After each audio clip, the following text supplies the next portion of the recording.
In this video, I'm going to tell you about Rosemary Dean. She had many names, but that was the one that the police identified her with. She was murdered by a mother and son duo in December of 1949. I found her story while I was researching a completely different situation. I happened across her headline while I was reading a newspaper, and I read the article and I could not stop digging.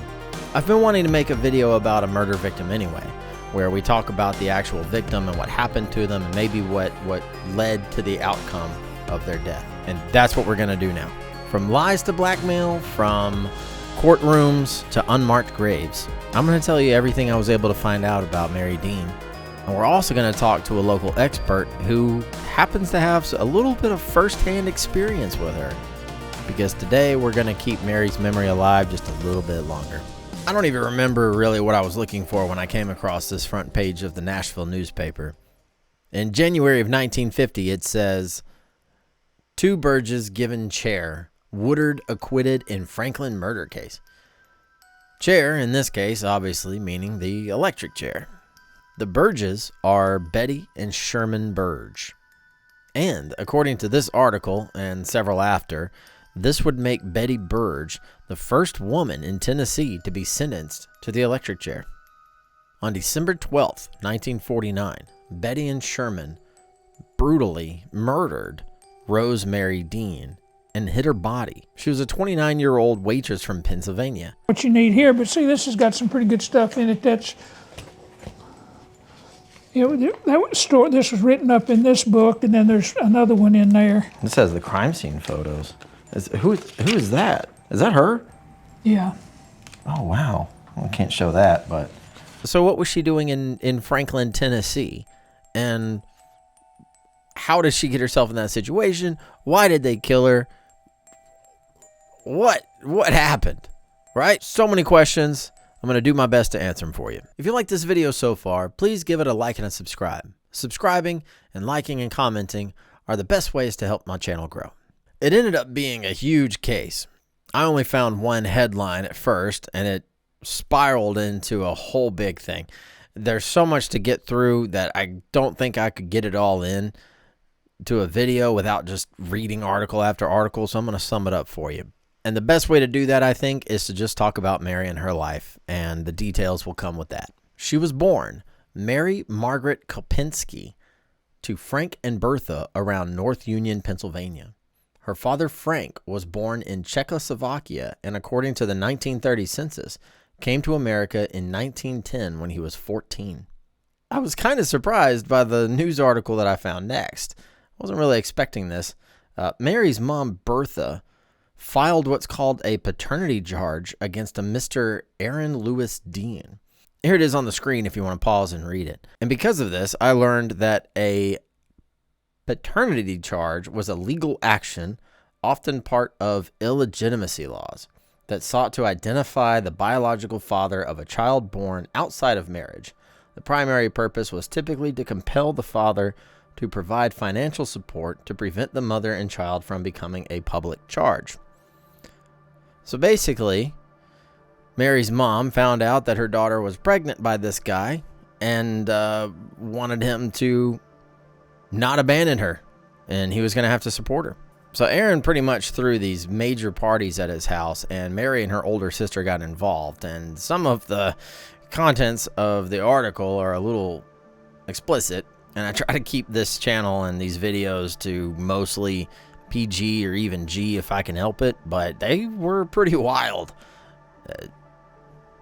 See for yourself. This article was on February 13th, 1939, and 5 days later, they were married. Imagine that. The next year, on Aaron's World War II draft card, they are living together in Keisterville, Pennsylvania, but it didn't last long. Aaron filed for a divorce in 1945, and on that record, it shows that it was granted in 1946, and the cause listed was cruelty. Now, it says the divorce was granted to Aaron, and it's a little confusing whether it means the cruelty came from him or to him.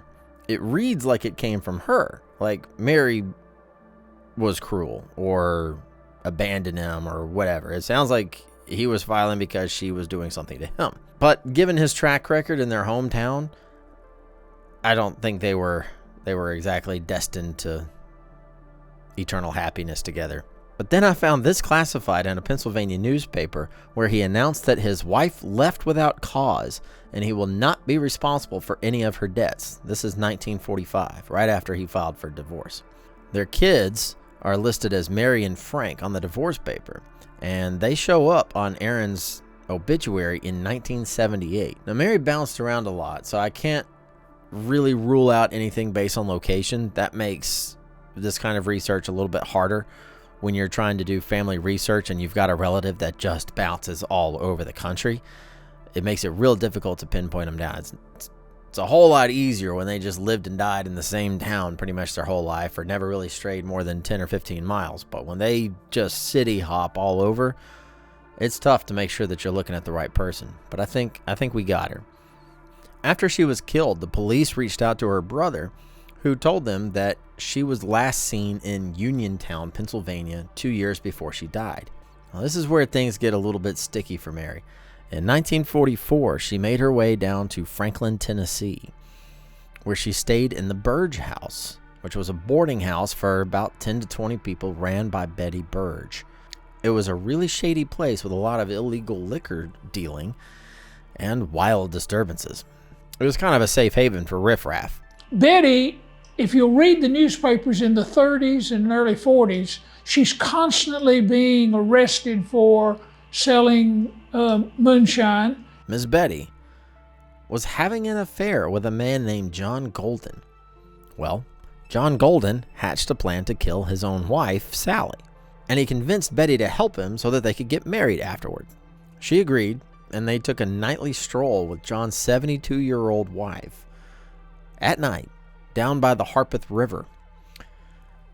After a while, Sally got a little bit freaked out and tried to run. Well, that's when Betty grabbed a hold of her, and John used his cane to hit her over the back of the head, and again and again. They threw Sally Golden into the Harpeth River together, but she resurfaced the next day, and John confessed everything almost immediately. He blamed Betty for everything that she did. He even showed the cops exactly where he scraped the mud off of his boots. He walked them through the whole thing. It took like 2 hours for him to tell the cops the entire story. I don't know, maybe he felt bad, or maybe he knew there was no point lying. I don't know. But either way, he told them everything.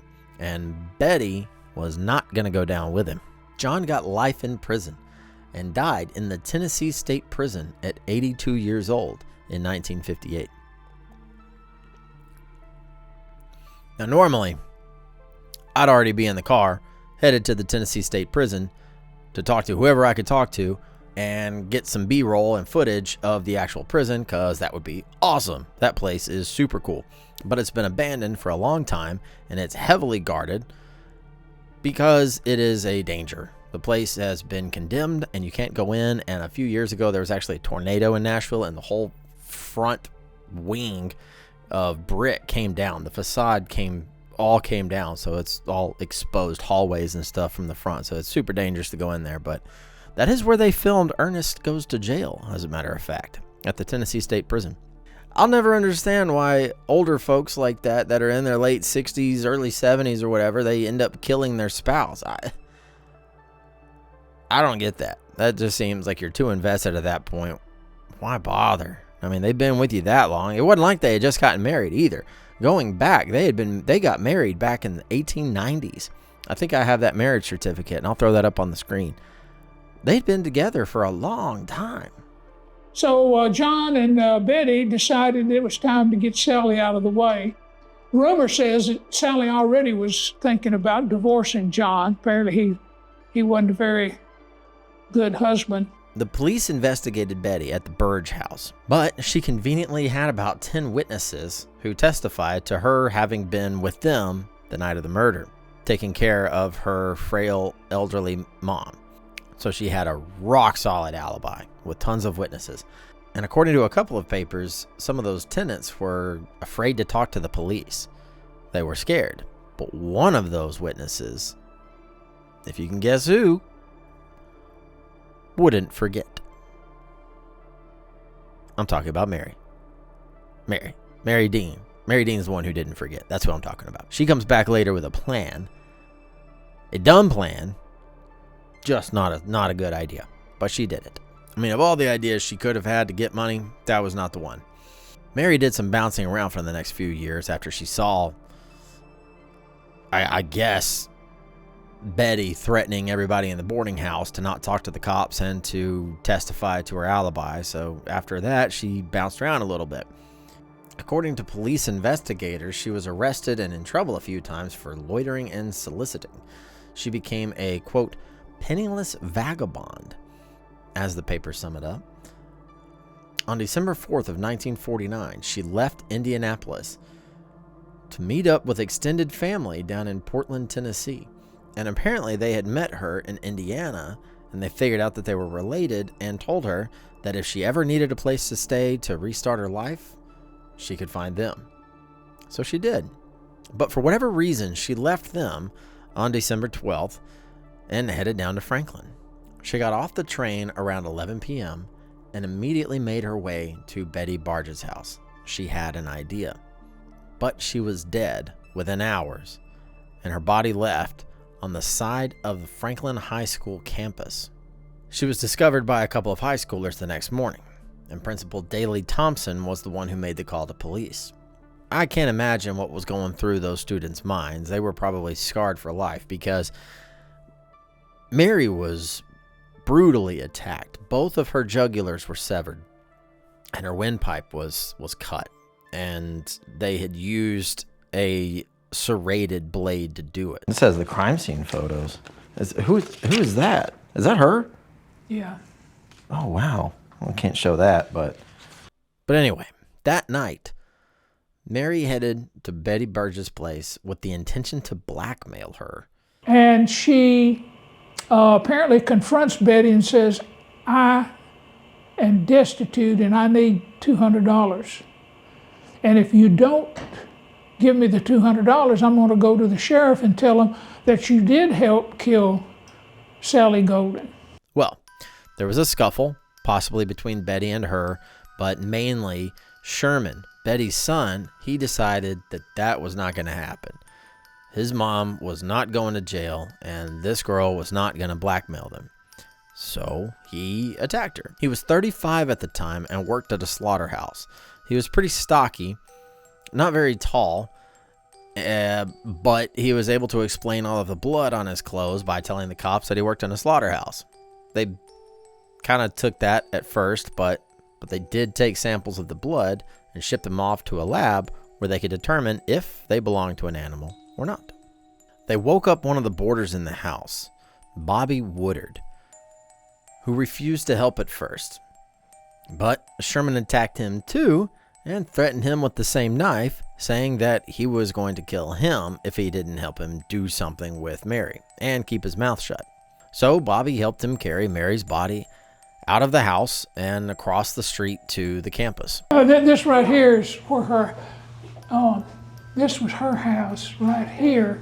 And see, this is where they found the body. This is the old high school. So they had to carry her up the hill and was going to put her in that door right see where the furnace is. And usually the janitor left that door unlocked. And so that was the idea, well, we'll go take her and put her up there in the furnace and nobody will know anything about it. But they got up there and the door was locked. Here's Mary's actual death certificate. These are always crazy to look at when it's a murder victim. The informant was the chief of police from her hometown. I wanted to keep the primary focus of this video to be about Mary and keeping her memory alive. And while researching her story, I came across an author who had the same idea several years ago, and his name was Trey Holt. He spent several years writing a book based on the story. This video isn't sponsored. I didn't get a chance to talk to him or meet him, but I'll put a link down below to his book. It's called Bottomland. Trey thought about Mary a lot, as it seems. He did a podcast story with Nashville Public Radio and a couple of podcasts. I would have loved to talk to him for this video. In fact, I tried. But unfortunately, Trey passed away at a fairly young age in 2022. Trey discovered that Mary was born at Mount Hope Cemetery without a marker. He didn't think that it was very fair that she was buried without a marker in the same cemetery that her killers were buried. Betty and Sherman, after they died in jail, were also buried at Mount Hope. They got markers, and Trey didn't think that was right, so he made the effort and got her a marker, and I gotta go see it. So I'm out here at Mount Hope Cemetery in Franklin. This is where Rose is buried and where Mr. Holt, Trey Holt, found her and gave her a marker. This cemetery is huge. I mean, it's really, really big. But thankfully, Findagrave, when they made the listing for her, they put the section, which is section C. So that made it a little bit easier to find. And I think she's right over here. Damn. Here she is. Got Rosemary Dean. Died December 12th, 1949. Yeah, there's a lot of people out here, and there's no telling what kind of stories they all have either. I mean, there's thousands of people here. And she was among them for a long time, about 50, 60 years, without any kind of marker at all. And all it took was one person to be really interested in her story and come up with a marker for her, and now we can kind of tell what happened to her. Headlines fade. People move on. Mary's death was tragic and brutal. I set out on this video to tell the story of a murder victim. The idea being to make sure that that person's memory wasn't lost just yet. And it turns out she wasn't close to being forgotten at all. Now, lucky for Betty and Sherman, the governor at the time did not want to execute a woman on his watch. So he commuted their sentences to life. Betty died in the penitentiary. I think she had cancer. And Sherman got out. Now, I think my story begins with him. It had to be 74 or 75. I was helping a neighbor rearrange furniture in the old Bingham School. And there were a lot of big furniture, pieces of corner cupboards and sideboards, and I couldn't move them by myself. And I said, Nan, I've got to have some help. I can't do this. And she said, okay. So she goes up to the house and she makes a telephone call. She comes back and she gives me this piece of paper. And she says, here, go get this guy. So I come into town. It was behind the hospital over there in Petway.